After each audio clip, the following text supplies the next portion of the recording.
Den her forhindring hedder højen, og her handler det om at ride din hest op af højen og ned på den anden side, hvor man har mulighed for at ride ned over en lille støttemur. Derfor er det en god idé at gå en tur rundt om forhindringen først, før man rider den. Nu går jeg op på toppen, og så vil I om et øjeblik se, hvordan Gnejstig og Snøgur de kommer op og også ned over den her forhindring. Værsgo, her kommer Gnejstig op, og det kan han rigtig godt lide. I kan se, det er også meget nemt for ham at løbe op af højen.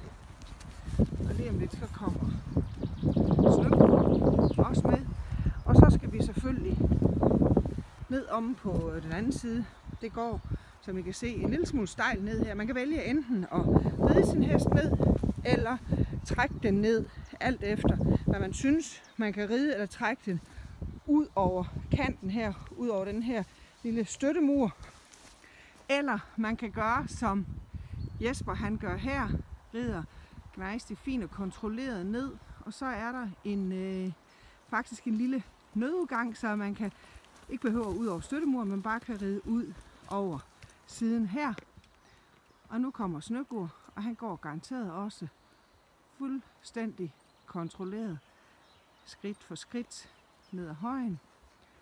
Og Dorte vælger så at ride ham den anden vej ud. Så der er 3 muligheder: støttemuren, eller ud til højre eller venstre. God øvelse.